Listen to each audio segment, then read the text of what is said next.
Hi everybody, welcome to my channel. In today's video, we're going to talk about MS, or multiple sclerosis. Let's dive into it. Part 1. The attacks. MS is an autoimmune disease that unnecessarily kills your neurons.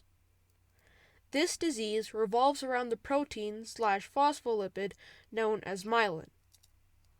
Myelin is a substance that insulates your neurons so that they can transmit messages much faster. Kind of like how wires are insulated with rubber or plastic. Without myelin, your neurons would be very slow.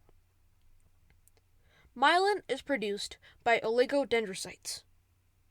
These oligodendrocytes are also very important, since they are the ones that produce myelin, and without them, our neurons would be very slow.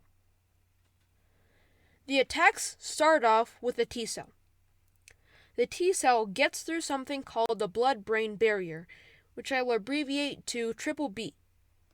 So, the T cell gets through the BBB, then it targets, recognizes, and attaches to the myelin.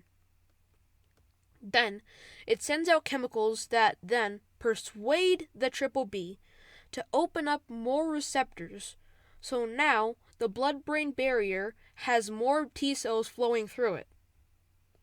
And then the more T cells attach to more myelin, and ultimately this dilates the blood-brain barrier, so now B cells can get through.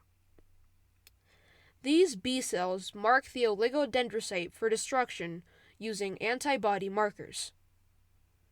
These antibody markers are sort of like a flag for destruction at the junkyard. Then, the macrophages come along and notice these antibody markers, which is so triggering to them that they start to engulf the oligodendrocyte. Finally, a regulatory T cell travels through this dilation, comes along and tells everyone to just calm down. Finally, the neurons can go back to work. This process is called a demyelination, basically a broad term for anything that removes or damages myelin in the neurons. This can be very damaging to someone. This can cause headaches, pain, and loss of vision, loss of motor control. But now, the oligodendrocyte remyelinates, or makes more myelin to cover the neurons. Part 2. Symptoms. Symptoms of MS are based on where MS forms. If multiple sclerosis forms in your optic nerve, then the problem will be found in your vision. Just like a hemorrhage found in your motor cortex, you will lose motor control. MS is heavily based on where it's found. If the plaques are found in your optic nerve, like I said, you will lose vision. If found in your motor cortex, you will lose motor control, which is why most people have an unsteady gait, dizziness, headaches, and pain when experiencing MS.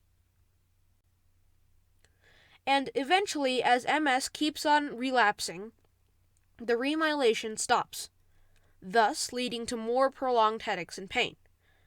And because of this remyelination stoppage, the oligodendrocyte dies. Part 3. Causes of MS.